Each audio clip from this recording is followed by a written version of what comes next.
The Wanderer of the North by Jack London. Chapter 1. The sleds traveled across the snow. The only noises heard were made by the harnesses and the bells of the leader dogs. The men and dogs were tired and made no sound. The trail was heavy with new-fallen snow, and they had come far. Darkness was approaching, but there was no camp to make that night. The snow fell gently through the quiet air in tiny shapes of delicate design.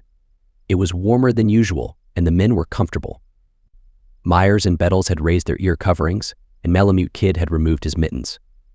The dogs had been tired early in the afternoon, but they now began to show new life. Among the more lively ones there was some restlessness.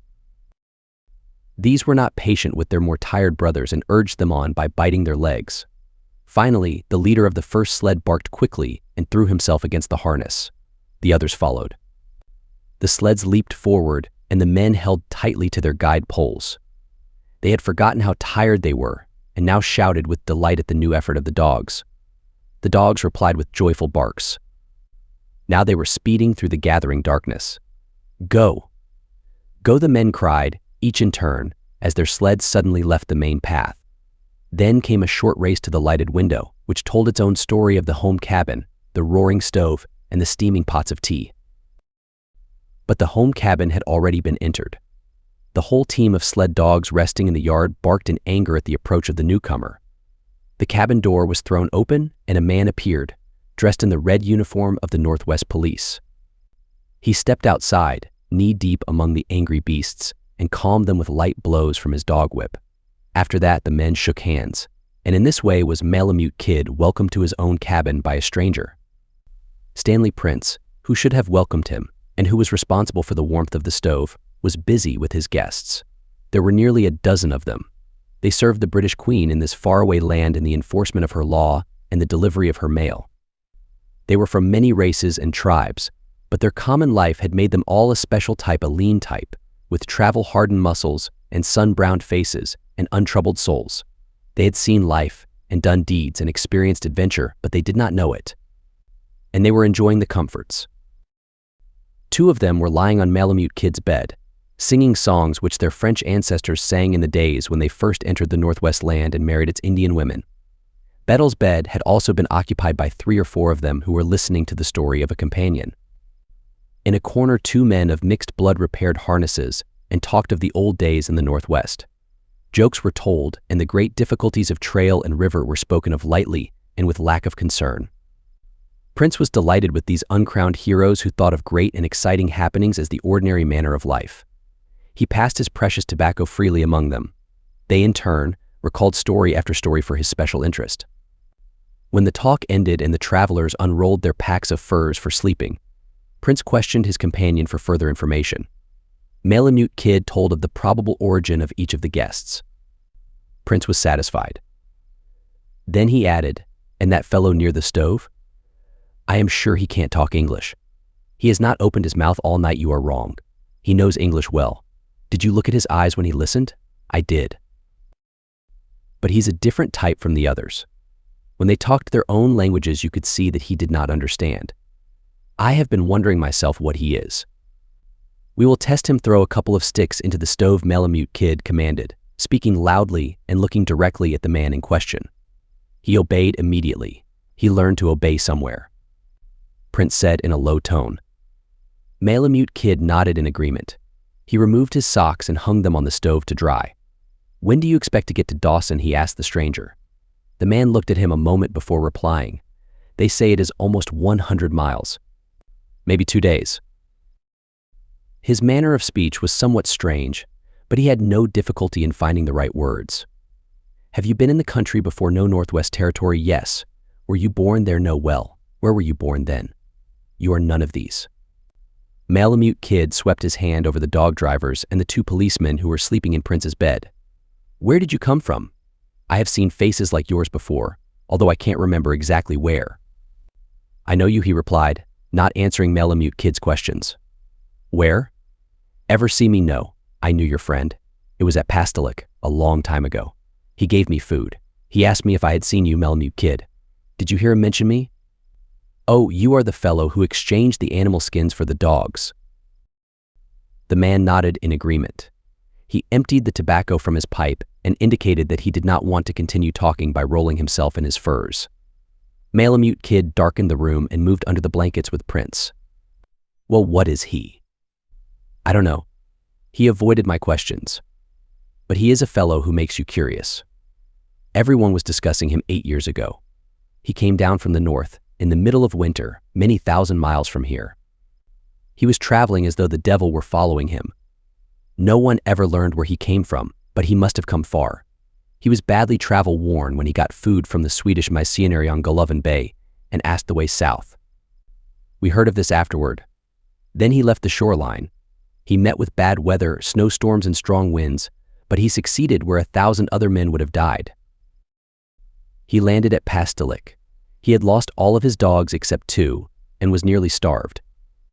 He was so anxious to travel further that your friend Pastolik gave him the food he needed. However, he could not let him have any dogs because he was waiting to start a journey himself.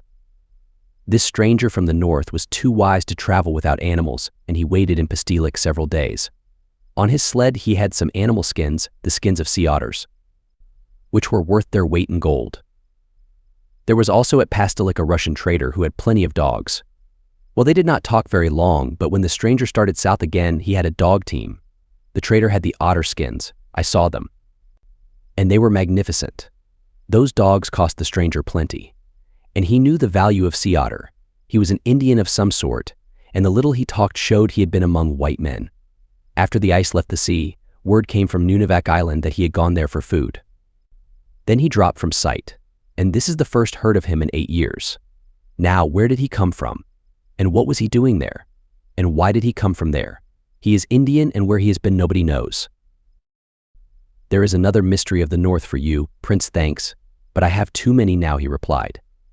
Malamute Kid was already asleep, but the younger man gazed straight up through the thick darkness, and when he did sleep, his brain continued to work. Throughout that night he, too, wandered through the white unknown, struggled with the dogs on endless trails, and saw men live and work and die like men.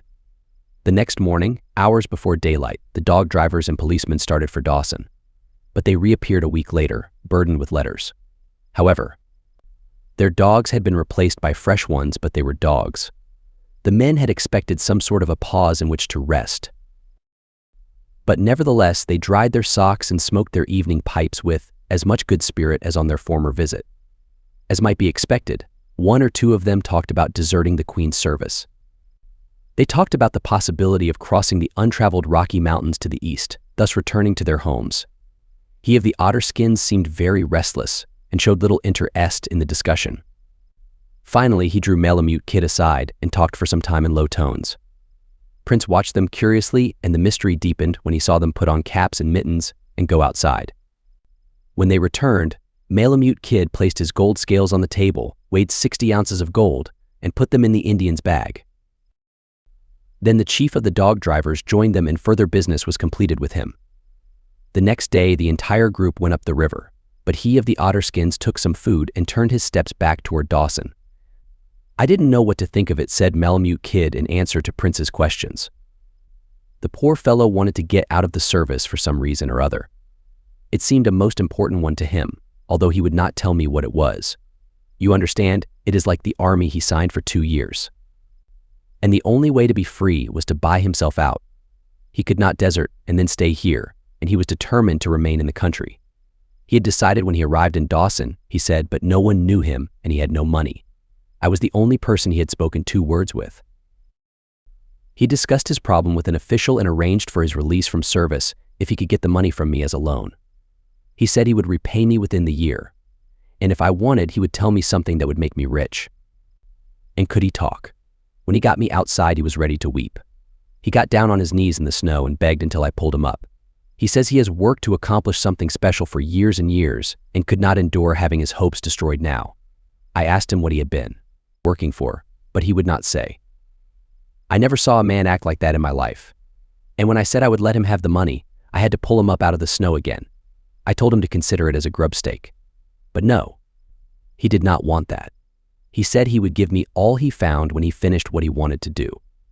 Now, a man who puts his life and time against a grub stake ordinarily finds it difficult enough to share half of what he finds. There is something more to this, Prince. We will hear of him if he stays in the country, and if he does not, then my judgment gets a shock, and I have lost 60 ounces of gold. The cold weather had come with its long nights before anything was heard of Malamute Kid's grubstake. And then, one cold morning in early January, a heavily loaded dog train pulled into the yard of his cabin. He of the otter skins was there, and with him walked a man such as the gods have almost forgotten how to create. It was Axel Gunderson. Men never talked of luck without mentioning his name. Tales of strength and daring were never told around the campfire without recalling him. And when talk seemed finished, it was begun anew with mention of the woman who shared his fortunes. As has been noted, in the making of Axel Gunderson, the gods had remembered their old-time skill. They created him from the pattern of men who were born when the world was young. He towered all of 7 feet tall. His neck and arms were those of a giant. To carry his 300 pounds of bone and muscle, his snowshoes were almost twice as big as those of other men. His large face and sharp eyes of Pallas blue had the look of a man who lived by the law of strength. His snow-covered yellow hair fell far down his coat, made from the skin of a bear. As he walked down the narrow trail, in advance of the dogs, there seemed to be something of the seaman in his manner, and he brought the end of his dog whip against Malamute Kid's door as one who knew how to command. Prince was making bread. As he did so, he cast many a glance at the three guests of a sort which might never come under the roof of a man in a lifetime. The Indian, whom Malamute Kid now called Ulysses, still interested him, but his attention was mainly divided between Axel Gunderson and Axel Gunderson's wife. The day of traveling had tired her, because she had lived in comfortable cabins during the many days since her husband had mastered the wealth of the frozen north. She rested against his great breast like a delicate flower against a wall. She replied occasionally to Malamute Kid's friendly talk, and she stirred Prince's blood strangely with her deep, dark eyes. For Prince was a man, and healthy, and had seen few women in many months, and she was older than he, and an Indian besides. But she was different from all native wives he had met. She had traveled, and she knew most of the things the women of his own race knew. And she knew much more than most women of the business of men. She could make a meal of sun-dried fish, or make a bed in the snow. She also spoke in detail of dinners where many different foods were served. She knew the habits of the moose, the bear, and the fish of the northern seas.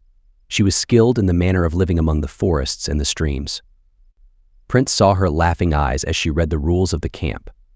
These rules had been listed by Bettles and were remarkable for their simple, direct humor. Prince always turned them toward the wall before the arrival of ladies. However, it was too late now. This, then, was the wife of Axel Gunderson, a woman whose name and fame had traveled with her husband's, hand in hand, through all the Northland.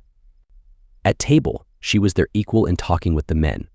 Her husband, slower in wit, did not join the discussion. He sat looking at her. He was very proud of her.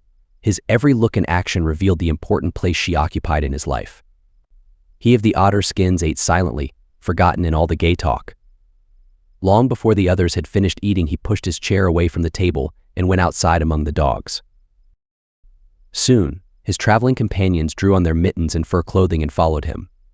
There had been no snow for many days, and the sled slipped along the hard-packed Yukon Trail as easily as if it had been ice. Ulysses led the first sled. With the second came Prince and Axel Gunderson's wife. Malamute Kid and the yellow-haired giant rode in the third. "It is only a guess," Kid said Axel Gunderson. "But I think we may find something on this trip. That Indian has never been there, but he tells a good story. He shows a map I heard of years ago. I would like to have you go with us. But he is a strange one and said no one else was to be brought in. But when I come back, you will hear about it first, and I will stake your claim beside mine. And I will give you a half share in the town which will be built, besides no." "No," he cried, as Malamute Kid tried to interrupt. "I am the leader here, and before I have finished, I will need someone else to help me. This is a big thing, man. It will be the same as the building of the town of Cripple Creek. I have heard of this place before, and so have you. We will build a town.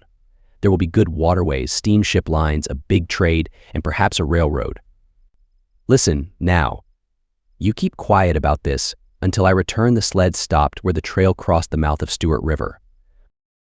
An unbroken sea of snow stretched away into the unknown east. The snowshoes were taken from the sleds. Axel Gunderson shook hands and stepped to the front, his great shoes sinking deep into the surface of the snow. His wife joined the line behind the last sled, showing long practice in the art of handling snowshoes. The stillness was broken with cheerful goodbyes. The dogs barked. He of the otter skins brought a difficult dog under control with his whip.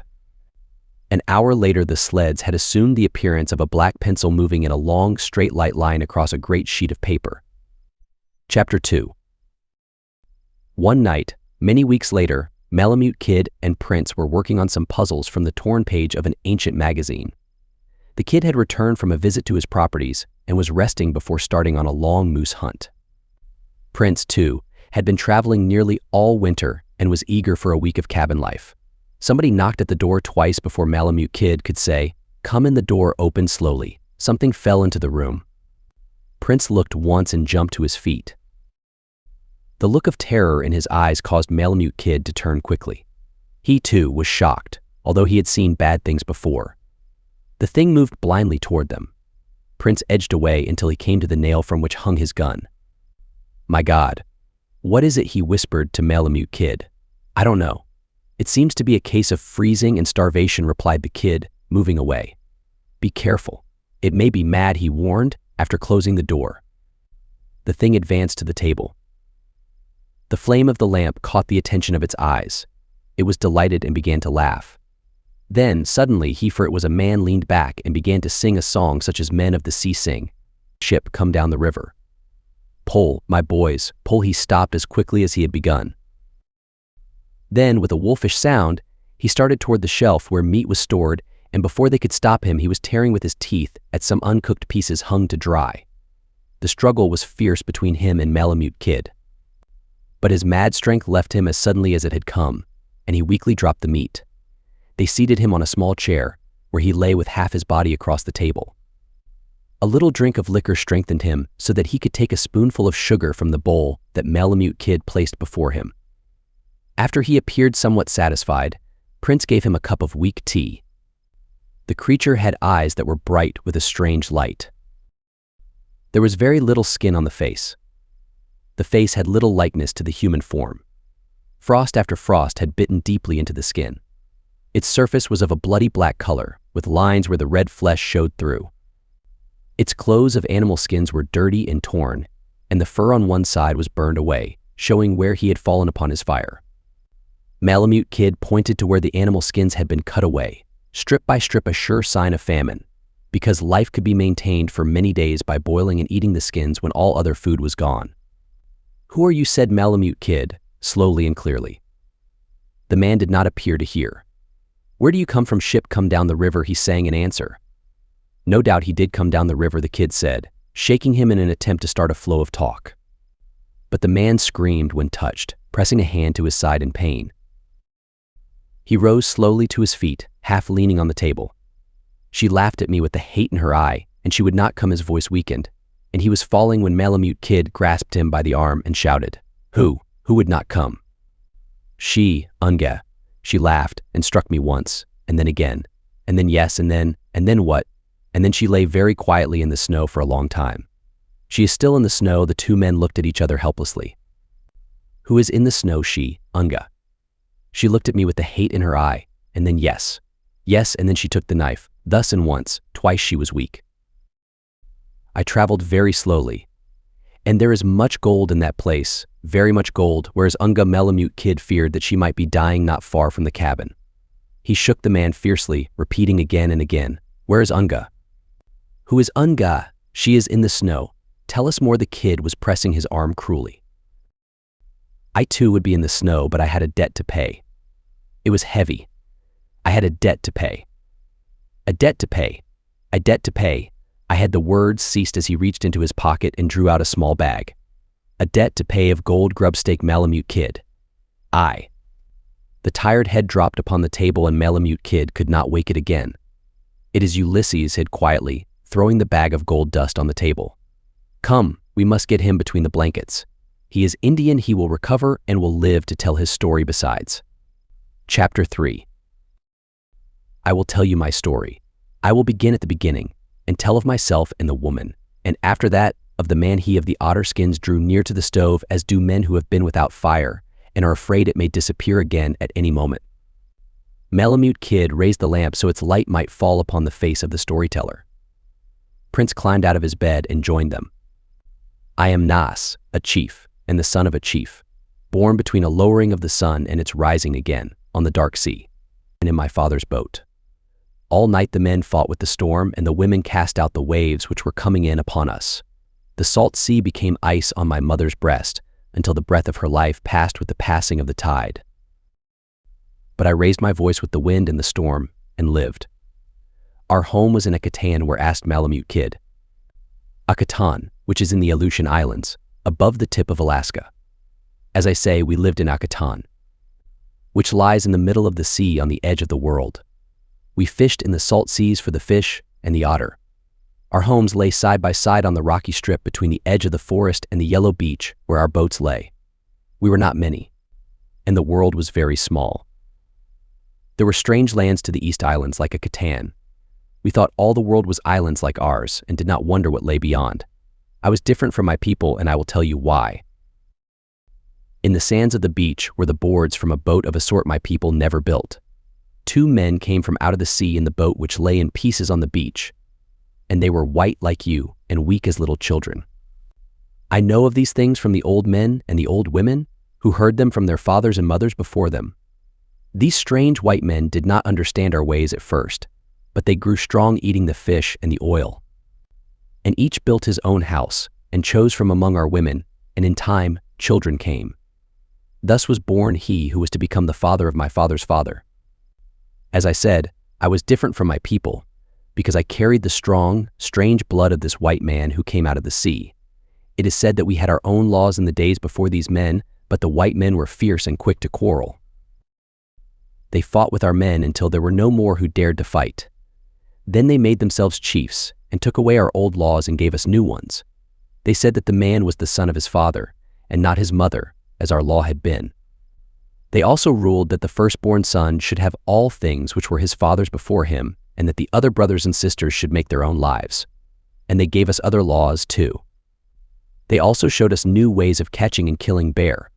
They taught us to put aside bigger supplies of food for the time of famine. And these things were good. But when they had become chiefs, and there were no more of our men to face their anger, they fought, each with the other. And the one whose blood I carried drove his spear the length of an arm through another man's body. Their children continued the fight, and their children's children. There was a great hate between them which existed until my time. And it happened that in each family only one lived to pass down the blood of those who went before. Of my blood I was alone, of the other man's family there was only a girl. Her name was Unga, and she lived with her mother. Her father and my father did not return from fishing one night, but afterward their bodies were carried onto the beach by the big tides, and they were holding each other very close. The people wondered because of the hate between the houses. The old men shook their heads and said the fight would continue when children were born to her and children to me. They told me this as a boy, until I thought of Unga as an enemy. I believed that she would be the mother of children which were to fight with mine. I thought of these things day by day, and when I grew a little older, I asked why this should be so. And they answered, "We do not know, but this was the manner of your fathers. I was surprised that those who were to come must fight the battles of those who were gone." In this I could see no right, but the people said it must be, and I was only a young lad. And they said I must marry soon, so that my children might be the older and grow strong before hers. This was an easy thing for me to do, because I was the chief. The people respected me because of the deeds and the laws of my fathers, and the wealth which was mine. Any girl would marry me, but I found none that pleased me. And the old men and the mothers of young girls told me to hurry, because already the hunters were asking to marry Unga. If her children grew strong before mine, mine would surely die. Nor did I find a girl who stirred my emotions until one night when I was returning back from fishing. The sunlight was lying low and full in my eyes, and the wind was free. The boats were racing with the white seas. Suddenly, the boat of Unga came rushing past me. And she looked at me with her black hair lying like a cloud of night. As I said, the sunlight was full in my eyes, and I was very young. But somehow it was all clear. I knew it to be the call of kind to kind. As she sailed ahead, she looked back as only the woman Unga could look, and again I knew there was understanding between us. The people shouted as we sailed past and left them far behind. She was skilled in sailing her boat, and I did not lessen the distance she had gained. The wind grew stronger, the sea whitened, and we flew down the golden pathway of the sun. Nas half stood out of his chair, in the manner of one handling a boat, as he lived the race anew. Somewhere across the stove he could behold the speeding boat and the flying hair of Unga. The voice of the wind was in his ears, and the taste of the salt sea was in his mouth. She came to the shore and ran across the sand, laughing, to the house of her mother. And a great thought came to me that night, a thought worthy of him that was chief of all the people of Akatan. When the moon rose, I went to the house of her mother and looked at the goods of Yashnush, which were piled beside the door. Yashnush was a strong hunter who had the desire to be the father of the children of Ungay. Other young men had piled their goods here and taken them away again, and each young man had made a pile greater than the one before. And I laughed to the moon and the stars, and went to my own house where my wealth was stored. And many trips I made, until my pile was greater by the fingers of one hand than the pile of Yashnush. There were fish, dried in the sun and smoked, and 40 skins of one sort of seal, half as many of another, and 10 sorts of bear which I killed in the woods in the spring. And there were blankets and clothes which I got from trading with the people who lived to the east, who had traded with the people who lived farther beyond in the east. And I looked upon the pile of Yashnush and laughed, because I was the chief in Akatan. My wealth was greater than the wealth of all my young men, and my fathers had done deeds and given laws, and put their names for all time into the mouths of the people. When the morning dawned, I went down to the beach, looking out of the corner of my eye at the house of the mother of Unga. My offer stood untouched. And the women smiled and whispered things one to the other. I wondered, because never had such a price been offered. And that night I added more to the pile and put beside it a newly made boat. But in the morning the pile was again there, open to the laughter of all men. The mother of Unga was clever, and I grew angry at the shame in which I stood before my people.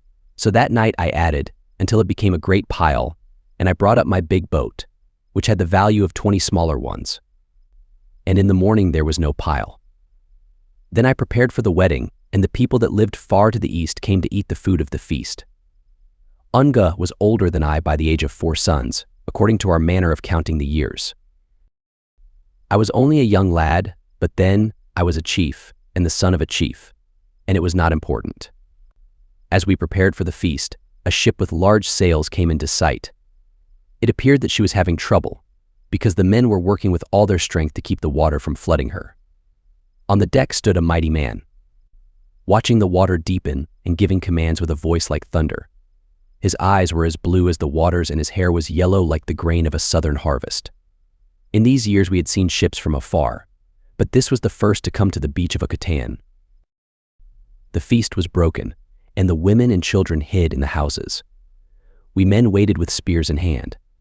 But when the ship touched the beach, the strange men did not notice us, because they were busy with their own work.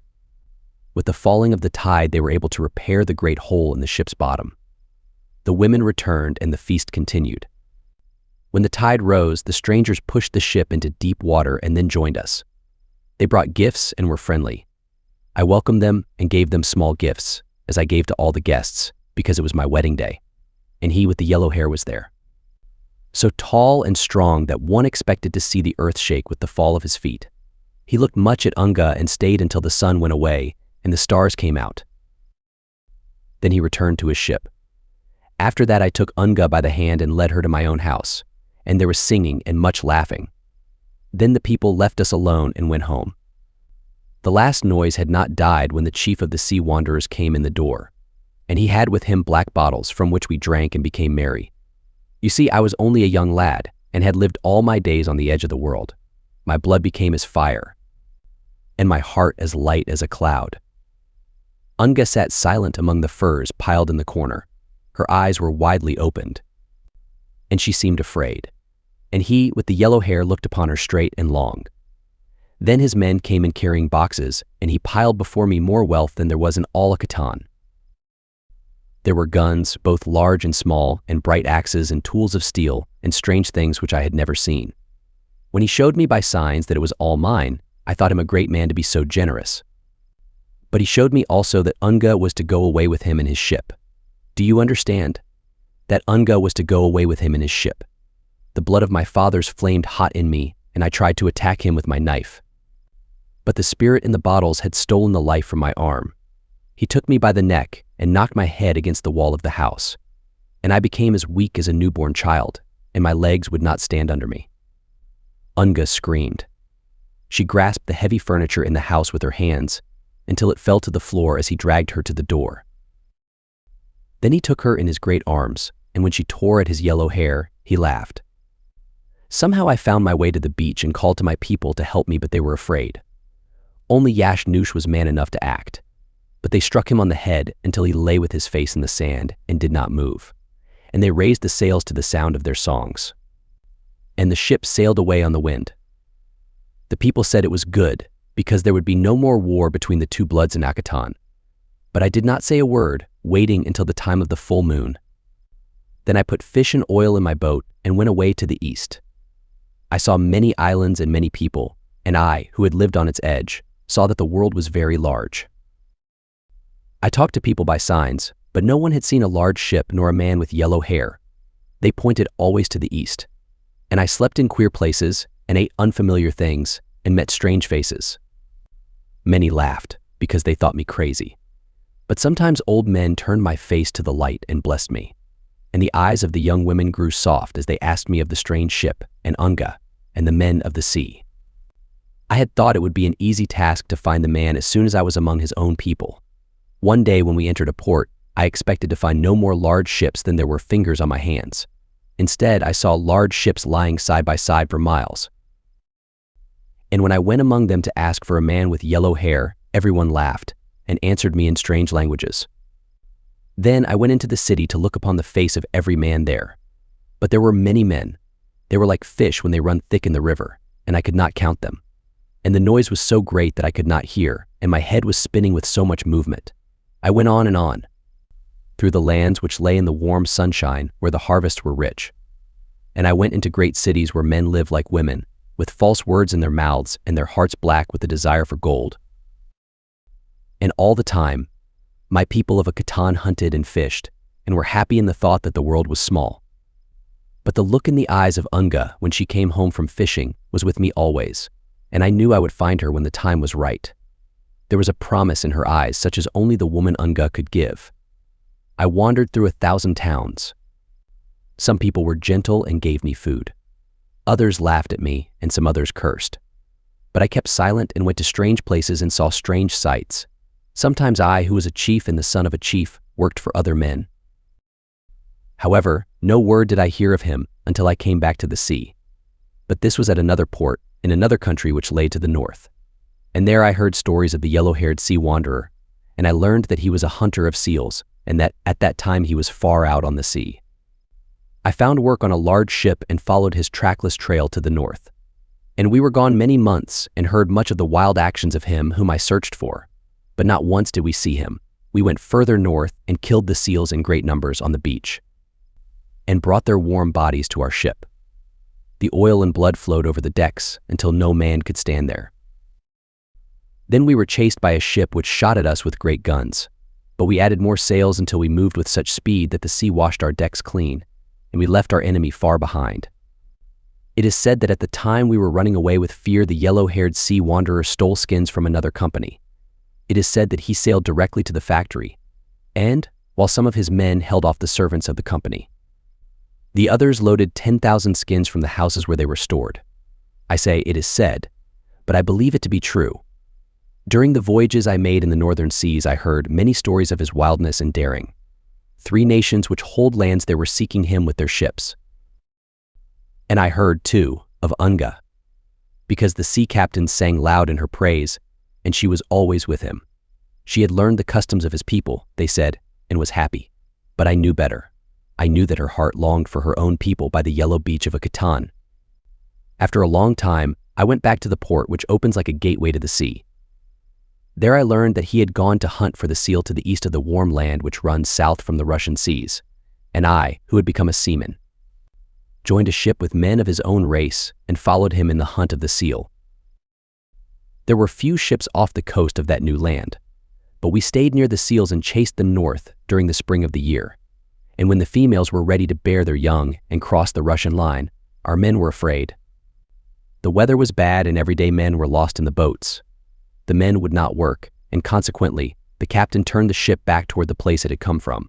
But I knew the yellow-haired sea wanderer was not afraid and would sail even to the Russian Isles. So I took a boat in the black of night and went alone to the warm, long land. And I journeyed south to meet the men by Yedo Bay, who are wild and unafraid.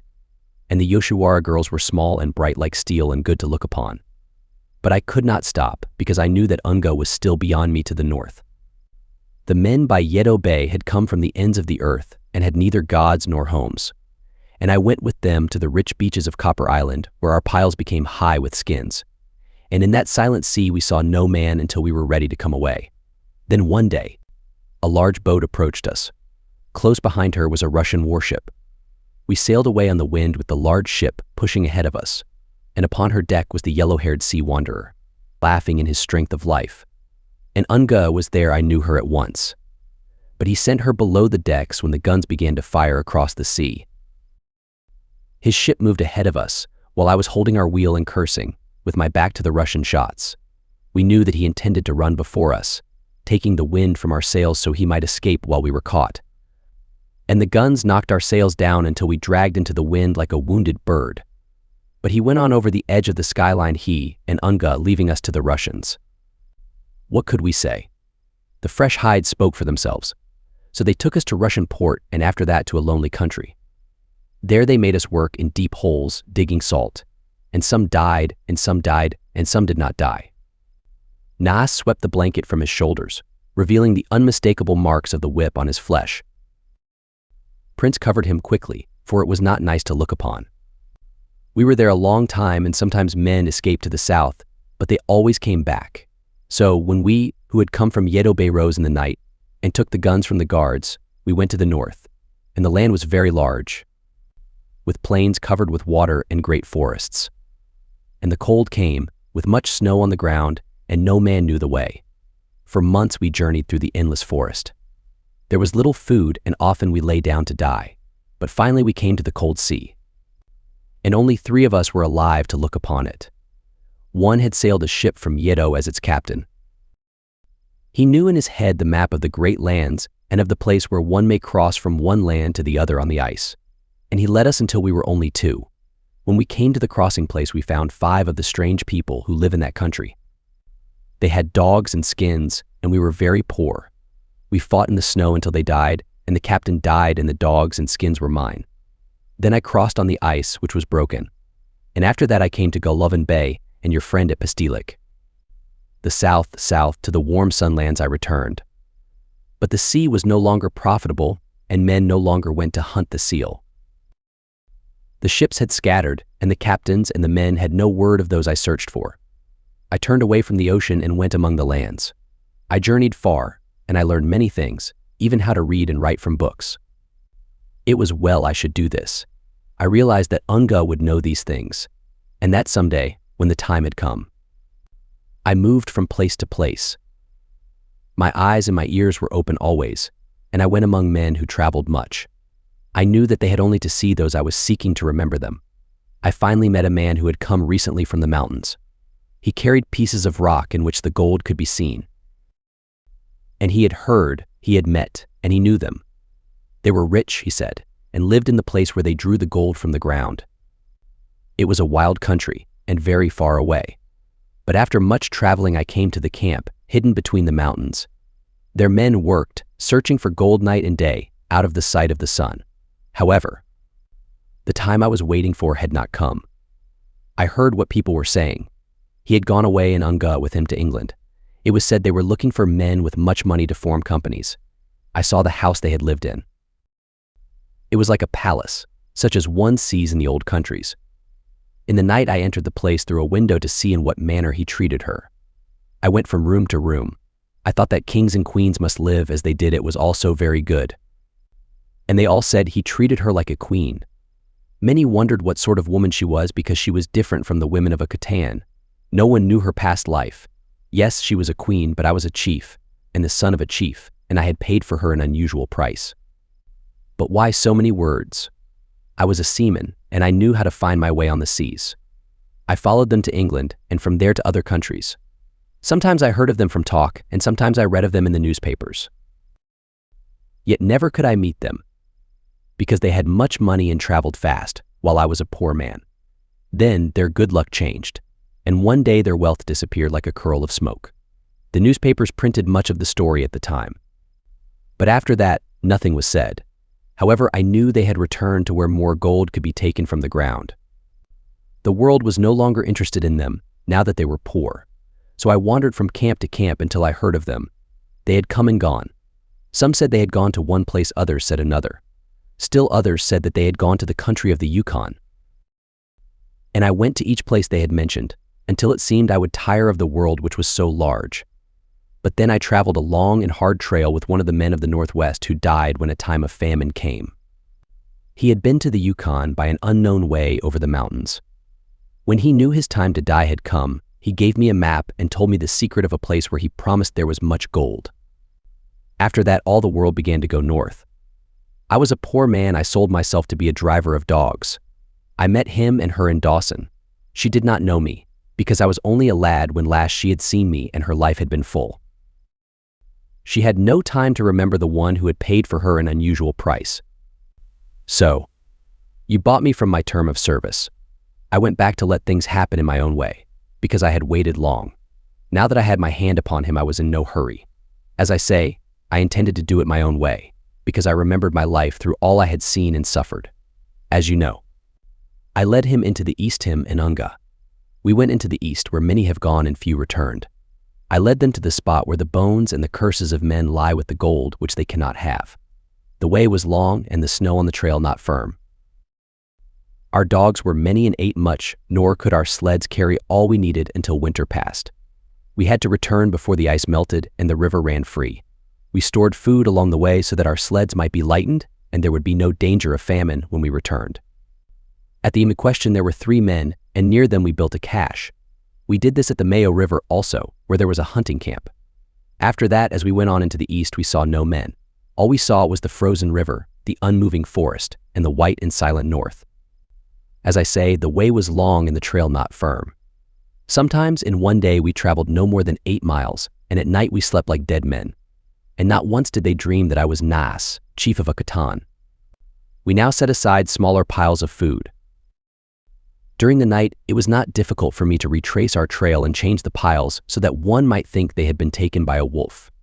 Again, there are places where the river drops suddenly, and the ice that covers them is thin. In such a spot, the sled I drove broke through, and the dogs with it. To him and Unga, it was bad luck, but no more. And there was much food on that sled, and the dogs were the strongest. But he laughed, for he was full of life. He gave the remaining dogs very little food until we cut them from the harnesses one by one and fed them to their brothers. We would go home with no burden, he said, traveling and eating from one cache to another, with neither dogs nor sleds. This was true because our food supply was low, and the last dog died the night we came to the place of the gold and the bones and the curses of men. To arrive at that place, and the map was correct, we cut steps in the ice against the wall in the great mountains. One looked for a valley beyond, but there was no valley. The snow spread away, level as the great harvest plains. And here and there about us mighty mountains pushed their white heads among the stars. And in the middle of that strange plain, which should have been a valley, the earth and the snow fell away, straight down toward the heart of the world. Had we not been seamen, familiar with the deep places between the waves, our heads would have been turned at the sight. But we stood on the edge so we might see a way to get down. And on one side, and one side only, the wall had fallen away to offer a route to the bottom. I do not know why this thing should be so, but it was so.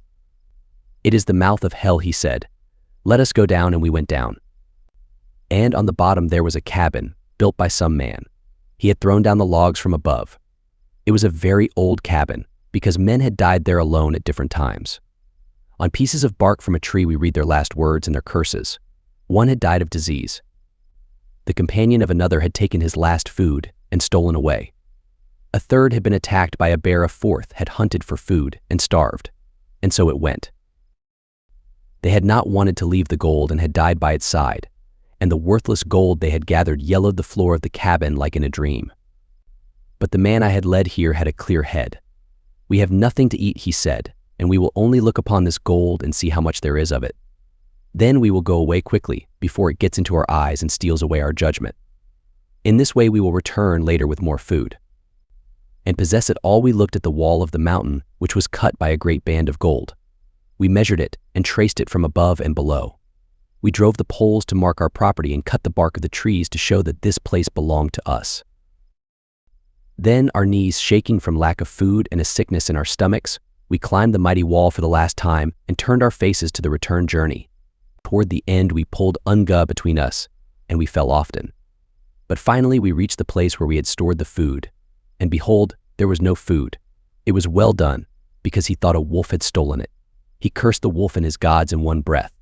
But Unga was brave and smiled, and put her hand in his, until I turned away so I might control myself. We will rest by the fire, she said, until morning, and we will gather strength from our moccasins. We cut the tops of our moccasins in strips and boiled them during half of the night, so that we could eat them. And in the morning we talked about our future. The next cache was 5 days distant. We could not wait that long. We must find something to eat. We will go forth and hunt, he said. And he commanded that Unga stay by the fire and save her strength. And we went forth. He went to find a moose, and I went to the cache of food I had changed to another place. But I ate little, so they might not see new strength in me. And in the night he fell many times as he came into camp. And I, too, acted as if I were very weak, falling over my snowshoes as though each step might be my last. And again we ate pieces of our moccasins. He was a great man. His soul supported his body to the last, nor did he cry aloud. On the second day I followed him, so I might not miss the end. And he lay down to rest often. That night he was almost gone, but in the morning he went forth again. I looked many times for him to yield. But his was the strength of the strong, and his soul the soul of a giant. And he shot 2 small birds, but would not eat them. His thought was for Unga, and he turned toward camp. He no longer walked, but moved forward on his hands and knees through the snow. I came to him and saw death in his eyes. Even then, it was not too late to eat the birds. He threw away his gun and carried the birds in his mouth like a dog. I walked by his side. And he looked at me during the moments he rested and wondered that I was so strong. I could see it, although he no longer spoke. As I say, he was a great man, and my heart was moved to pity. But I thought back on my life and remembered the cold and the hunger of the endless forest by the Russian seas. Besides, Unga was mine, and I had paid for her a very high price in skins and boats. And in this manner we came through the white forest with the stillness heavy upon us like wet sea air, and the past was all about us. I saw the yellow beach of Yucatan, and the boats racing home from fishing, and the houses on the edge of the forest. And the men who had made themselves chiefs were there, the lawgivers whose blood I bore and whose blood I had married in Unga. And I knew the time had come, and I saw in the eyes of Unga the promise. As I say, we came thus through the forest, until we could smell the camp smoke. And I bent above him and tore the birds from his teeth. He turned on his side and rested, the wonder growing in his eyes. His hand moved toward his knife at his side, but I took it from him, smiling close to his face.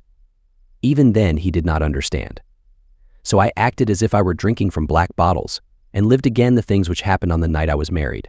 I spoke no word, but he understood. Yet he was unafraid. There was an ugly smile on his lips and cold anger on his face. He gathered new strength from what he now knew. It was not far, but the snow was deep, and he pulled himself along very slowly. Once he lay so long, I turned him over and looked into his eyes. And sometimes he looked forth, and sometimes it was death that I saw in his eyes. And when I set him free, he struggled on again. In this way we came to the fire. Unga was at his side in an instant. His lips moved without sound. Then he pointed at me, so Unga might understand. And after that he lay in the snow, very still, for a long while. Even now is he there in the snow. I said nothing until I had cooked the birds. Then I spoke to her in her own language, which she had not heard in many years. She straightened herself and looked at me in wonder. She asked who I was and where I had learned that speech. I am Nas, I said. You, she said. You, and she came closer, so she might look upon me. Yes, I answered. I am Nas, chief of Yucatan, the last of the blood, as you are the last of the blood, and she laughed. Among all the things I have seen and done, may I never hear such a laugh again. It made my soul freeze, sitting there in the white stillness, alone with death and this woman who laughed. "Come," I said, because I thought her mind had wandered. "Eat of the food and let us be gone.